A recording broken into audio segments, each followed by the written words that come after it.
وأما الحديث الثالث وهو في صحيح البخاري من حديث أبي هريرة رضي الله عنه، وأيضا في صحيح مسلم، وهو يصف لنا هذا الحديث بيت من بيوت الجنة لخديجة زوج النبي محمد صلى الله عليه وسلم، أن جبريل عليه السلام نزل يوما على النبي محمد صلى الله عليه وسلم: لا تغفلوا على الصلاة على الحبيب النبي سيدنا محمد، اليوم يوم جمعة، فهو يسمع تسليمك عليه بأذنه في يوم الجمعة.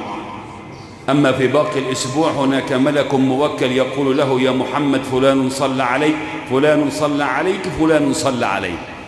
أما في هذه الساعة وفي هذا اليوم يكفيك شرفا أنه يسمع تسليمك عليه بأذنه، فلا تغفلوا على الصلاة على النبي محمد.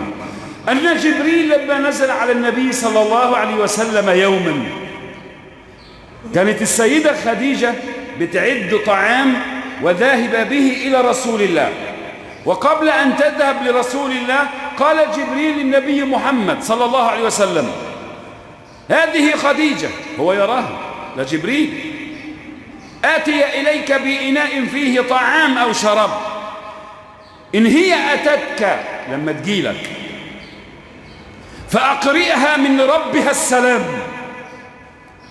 أنا عايزكم تتخيلوا العظمة دي، إن في عبد بيمشي على الأرض ربنا بيسلم عليه، وبعت رسوله من فوق 7 سماوات عشان يبعت لها السلام. إيه ده؟ إيه العظمة دي؟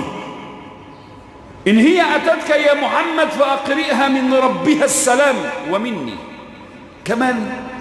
نعم، وبشرها ببيت في الجنة من قصب. يعني إيه قصب؟ يعني من اللؤلؤ، لا صخب فيه ولا نصب. فهذا دليل ثالث على أن الجنة موجودة، وأن النبي صلى الله عليه وسلم دخلها بالحديث الثاني وبالحديث الأول.